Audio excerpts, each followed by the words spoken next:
बहुत छोटी सी और सिंपल जानकारी है, गुरुत्वीय क्षेत्र और गुरुत्वीय क्षेत्र की तीव्रता। गुरुत्वीय क्षेत्र यानी एक तरह से पृथ्वी के चारों ओर का क्षेत्र, दायरा, स्थान। इसका क्षेत्र कहाँ तक हो सकता है?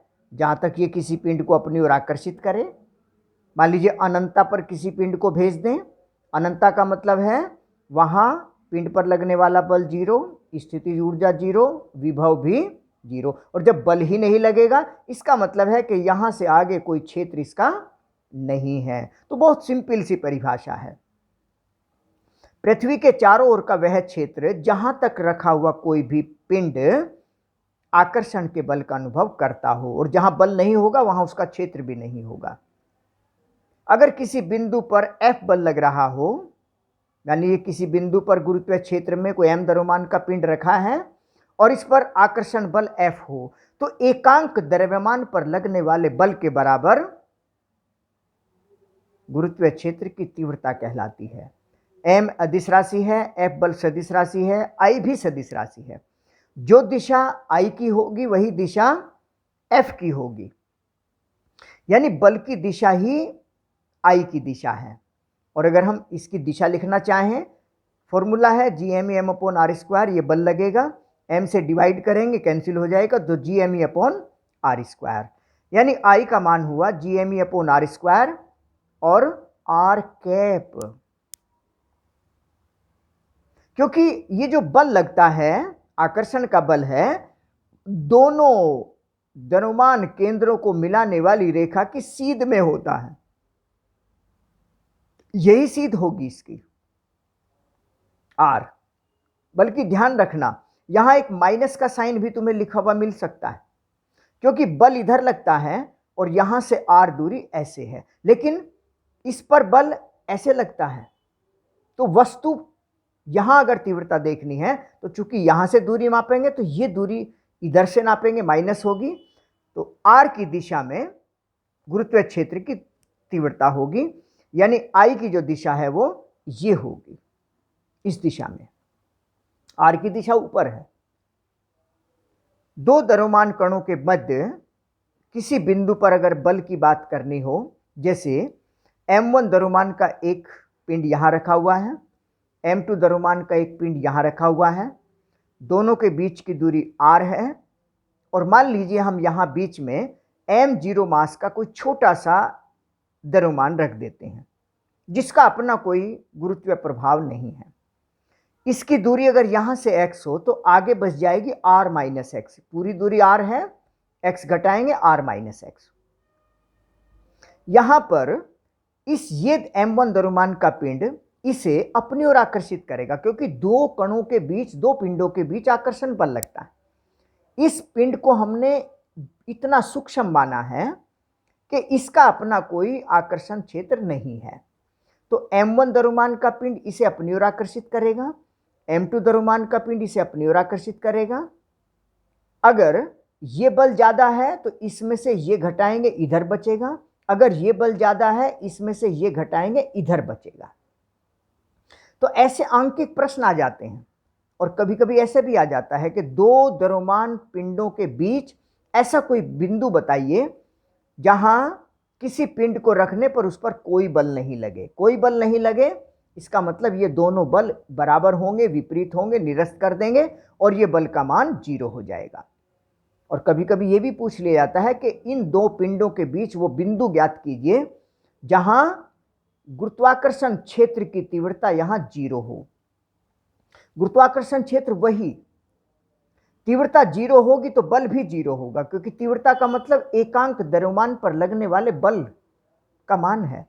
और अगर यहां बल 0 है तो तीव्रता भी 0 होगी। तो दो द्रव्यमान रखे हैं, लेकिन इनके बीच एक बिंदु ऐसा होगा जहां दोनों के कारण गुरुत्वाकर्षण क्षेत्र 0 होगा, और वहीं इनकी परिणामी गुरुत्वीय क्षेत्र की तीव्रता भी 0 होगी। संतुलन की अवस्था में होगा इस समय m0। संतुलन का मतलब है कोई बल नहीं लगेगा। इनके ये मात्रक विमीय सूत्र लिखे हैं, और एक ध्यान होगा, पहले चर्चा आई थी W/m, V का मान था -W/m, ये गुरुत्व विभव की हमने परिभाषा की थी। गुरुत्व विभव एकांक द्रव्यमान को अनंतता से उस बिंदु तक लाने में किया गया कार्य है, और चूंकि कार्य करना नहीं पड़ता, प्राप्त होता है, इसलिए माइनस का होता है। और ये कार्य हमने निकाला था, GME m/r आया था। गुरुत्व क्षेत्र, गुरुत्वाकर्षण स्थितिज ऊर्जा, गुरुत्व स्थितिज ऊर्जा का सूत्र निकाला था, वहीं कार्य का सूत्र भी निकाला था। तो बहुत ध्यान से इन चीज़ों को कर लीजिए। और v का मान -w/n, मतलब GME/r, क्योंकि m भी था और m से डिवाइड करेंगे तो -GME/r हो गया। और देखिए अगर यहाँ r की गुणा भाग कर दें तो GME/r² I हो गया इंटू r, तो v -I/r होता है।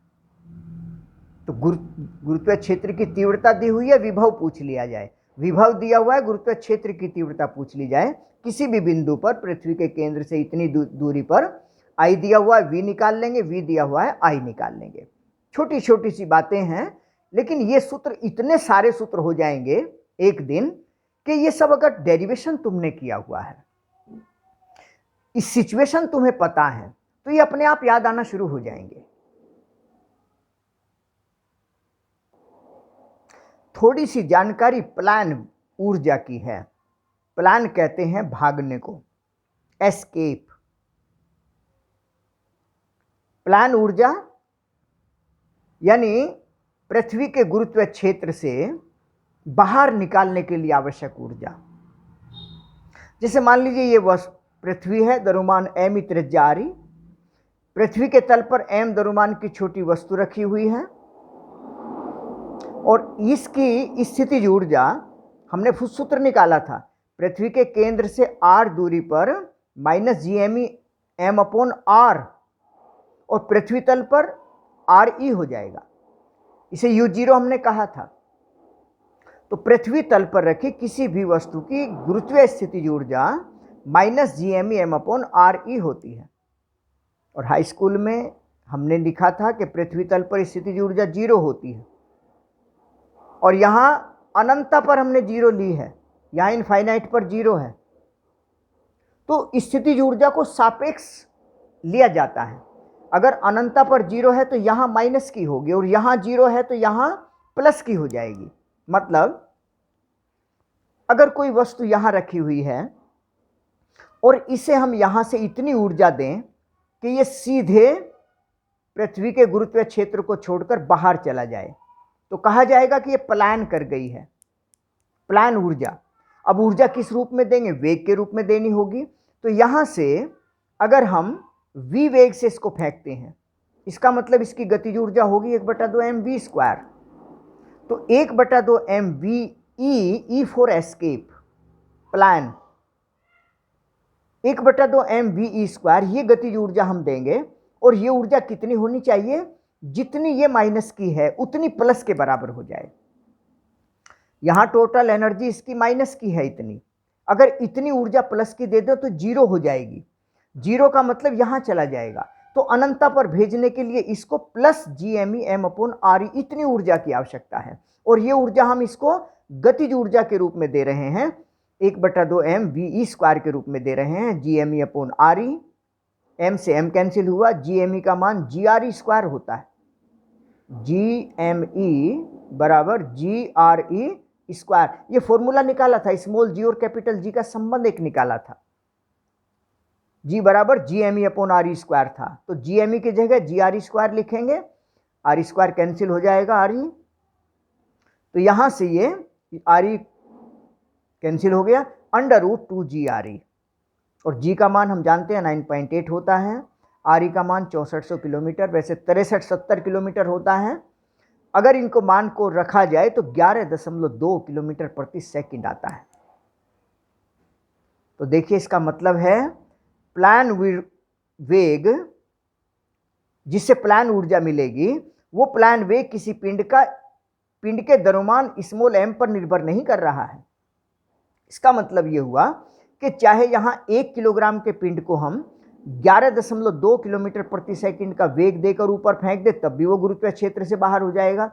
1000 किलोग्राम के पिंड को 11.2 किलोमीटर प्रति सेकंड का वेग देकर ऊपर फेंक दें तो वो भी गुरुत्व क्षेत्र से बाहर हो जाएगा और फिर वापस लौटकर पृथ्वी पर नहीं आएगा। महाभारत के युद्ध में जो बताते हैं ना कि भीम ने हाथी फेंके थे और वो वापस नहीं आए, वो इसलिए नहीं आए होंगे क्योंकि उनकी चाल 11.2 किलोमीटर प्रति सेकंड इस वेग से फेंक दिए होंगे उन्होंने, तो फिर वो वापस लौटकर नहीं आएंगे।